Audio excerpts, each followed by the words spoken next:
parang magulang po baga ng Yan, lahat. ang respeto namin yan, kahit na yan ay nakakapagsalita ng ano, ang respeto ko dyan, ama, kilalanin mong isang ama ng tahanan.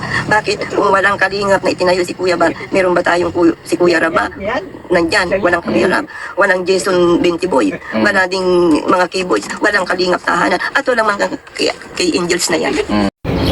So ayan mga kalingap, welcome back to my YouTube channel. Ayan po no mga kalingap, at sa ating tag dito, narinig no sa isang senior no, at ayan po ay isa sa mga beneficiary po nila Kalingap Rab at ni Kuya Bal Santos Matubang no, at yung apo niya po ay napabahayan po sila, at hanggang ngayon po ay talagang tinutulungan po siya ni Mr. Bentiboy. At ayan nga po, narinig niyo naman po na kailangan daw magkaroon tayo ng respeto no, lalo na sa mga taong tumulong po sa atin mga kalingap.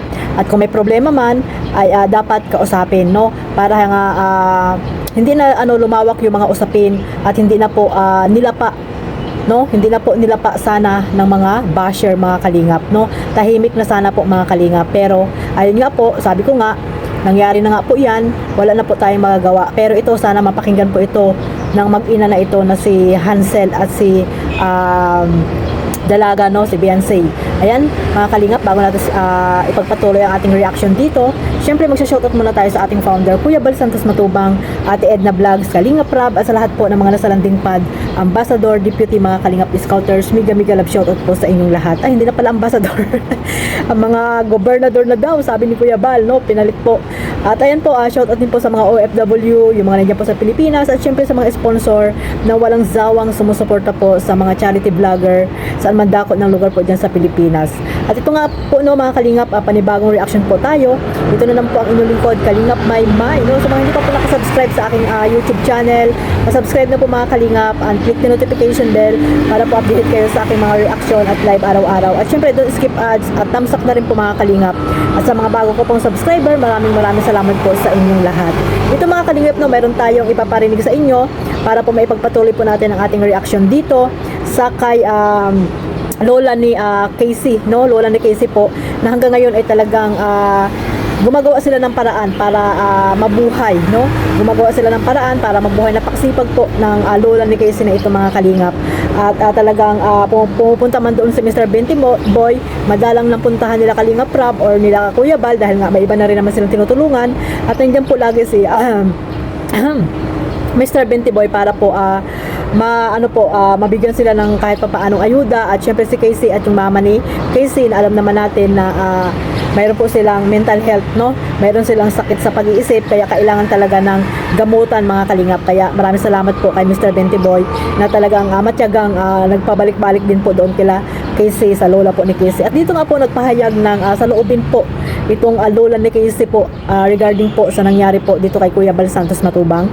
Ayan, sama-sama po nating pakinggan ito, at sana mapakinggan din po ng mag-ina no, ni Hansel at ni Beyonce mga kalingap. Sana mapakinggan din po nila ito para po kahit pa paano ay maliwanagan din ang pag-iisip nila, kung ano bang mayroong pag-iisip sila ngayon sa ngayon po mga kalingap. Dahil nga ayun nga, sabi ng iba no, ay talagang nagpasulsul sila or nakinig sila sa mga taong nakapaligid sa kanila, na hindi nila iniisip kung ano yung kakalabasan nito mga kalingap. Sila po yung nagiging kawawa ngayon, dahil nga pagkatapos po ng tulpuhan ay talagang inulan po sila ng mga basher no, talagang inulan po sila ng basher, nilapa sila ng mga basher.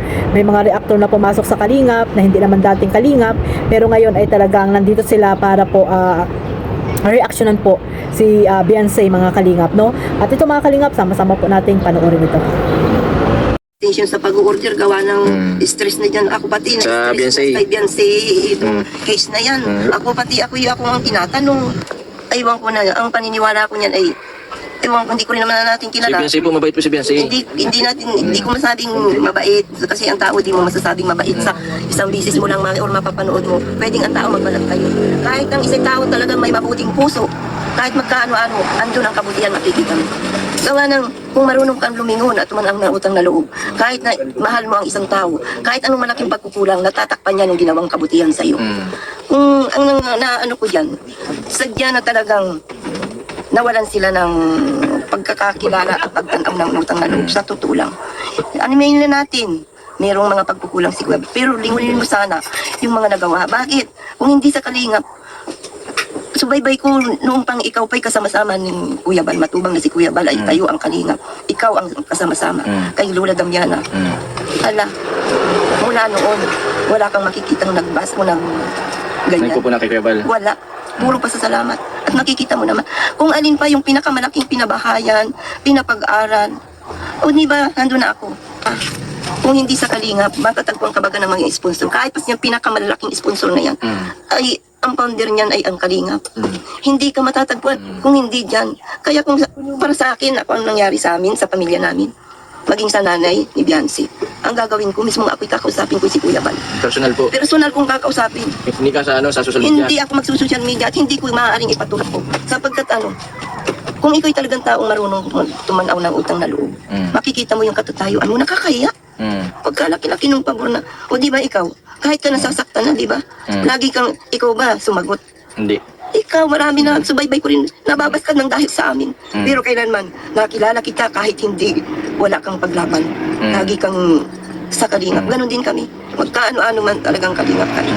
Mga Kalingap, no, credit po dito kay Mr. Benty Boy, no, na tag dito, upload niya po dito sa lola ni Casey, mga Kalingap. At ayan nga po mga Kalingap, pati yung lola ni Casey ay na-stress sa nangyaring patulpo kay Kuya Bal Santos Matubang, kasi nga syempre yung iba po ay alam nila doon na tinulungan sila ng Kalingap. Syempre yung iba po na marites magtatanong doon sa lola ni Casey kung ano nangyari, kaya siguro na-stress din po yung lola ni Casey nga, kasi nga wala naman po siyang alam kung bakit nga nangyari yon kay Kuya Bal Santos Matubang, no. Hindi niya rin akalain na yung isang pamilya na natulungan ng Kalingap ay ginanon po, no, na pinatulpo po itong si Kuya Bal. At ayun nga, sabi nga ng nanay ni Casey, no, sabi nga ni Mr. Benty Boy, mabait nga daw di umano, mabait ang isang tao, pero sabi ng nanay ni Casey ay ng lola ni Casey ay hindi mo naman masasabing mabait ang isang tao kung hindi mo nakakasama talaga, no. Hindi mo nakakasama sa isang bubong, mga Kalingap, or sabi nga ng lola ni Casey, no, maraming nagbabalat kayo, mga Kalingap, no, sa pag-uugali. Tama nga naman, mga Kalingap, yung mga tao po na hindi natin nakakasalamuha, no, nakikita lang natin pero hindi natin nakakasama 24 hours, hindi pa po natin malalaman kung ano po talaga yung tunay na ugali po nila.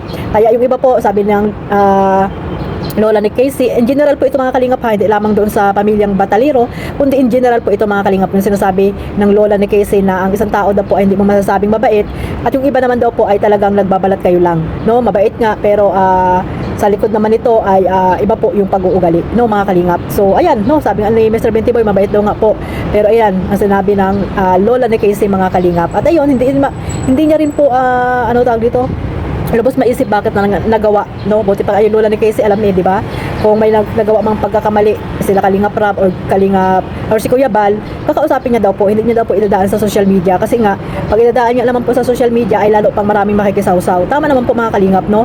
At ayun nga, dapat nga talaga kinausap ng personal itong si Kuya Bal, si Kalingap Rab, nandiyan lang din naman sa Daet, mabot sana kung malayo, di ba, or sa Manila or sa amang probinsya, pero ayun po, idinaan po nila sa tulpuhan, kaya ayun po walang katahimikan, di ba? Nagusto nila katahimikan, pero ayun, gumawa pa ng channel.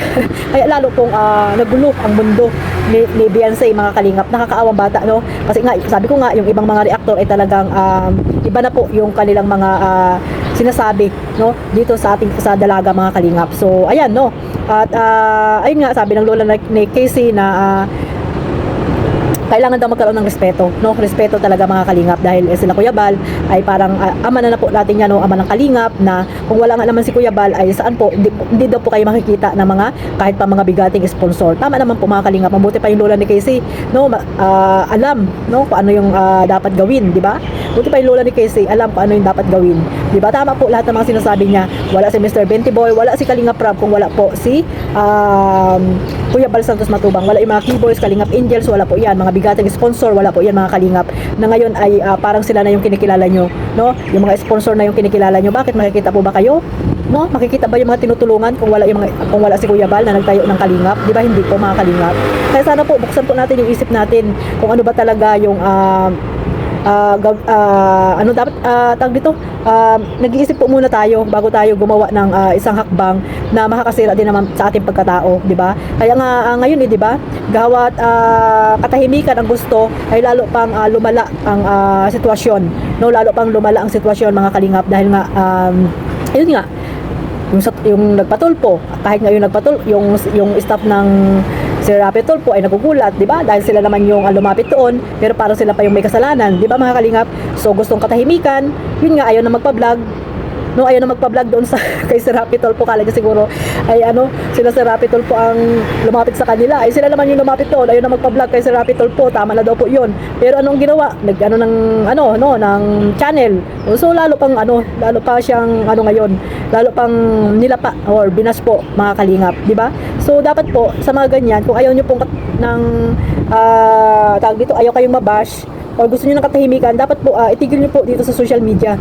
Kasi po ang social media po, kung nandito kayo sa social media, ay talagang mararanasan niyo pa yung hindi niyo mararanasan. Katulad yan ngayon, di ba? Tahimik ang buhay niyo, pero ano nangyari po mga kalingap, no? Kahit na po yung ibang mga hindi dito sa kalingap, nalalaman tuloy ang mga tawag dito, ugali niyo, di ba? So kahit kami mga lang dito sa kalingap, may nalalaman kaming hindi namin alam. Di ba mga kalingap? Kaya sana kung gusto ng katahimikan, wala dito sa mag-private kayo, wala kayo dito sa YouTube, sa Facebook, di ba? Kaso hindi lumala ang basher po dito ni Beyonce, kaya nakakaawa din po kasi nga yung iba hindi na makontrol, no? Hindi na po makontrol, lalo na po yung mga reactor na pumasok dito sa kalingap. Sana po mapakinggan ito ni ni Hansel, ng nanay ni Beyonce, yung sinasabi ng lola ni Casey, no? Na dapat ay hindi na idinaan sa Tulfo or saan paman. Dapat ay kinausap na lang itong si Kuya Bal. Di sana tapos, di ba? Kung ano man yung hinanakit nila dito kay Kuya Bal, di sana tapos na ang kaso po, tapos na yung mga reaksyon, di ba? Dahil pag si Kuya Bal naman po nagsalita dito sa mga reaktor ng kalingap, ay sinusunod naman po, di ba? Sinusunod naman po, maliban lang talaga doon sa mga anti-kalingap na puro paninira dito sa kalingap. Kaso hindi, sumunod po kayo doon sa mga anti-kalingap na talagang sisirain po yung buhay nyo niyan. Kaya ayun po, no, tanggapin nyo na lang po kung ano yung mga ibinabatong kasiraan ng pagkatao nyo, kasi hindi na po talaga makokontrol yung ibang mga reactor na grabe din naman po kung makapanghusga dito sa kay Beyonce mga kalingap. Pero sabi ni Kuya Bal, sana lang po, no, wag masyadong reaction na nakakapanira ng tao, di ba mga kalingap? Dapat yung doon lang tayo sa mag-focus lang kung ano yung nireaksyonan o kung ano yung tawag dito mga kalingap, kung ano yung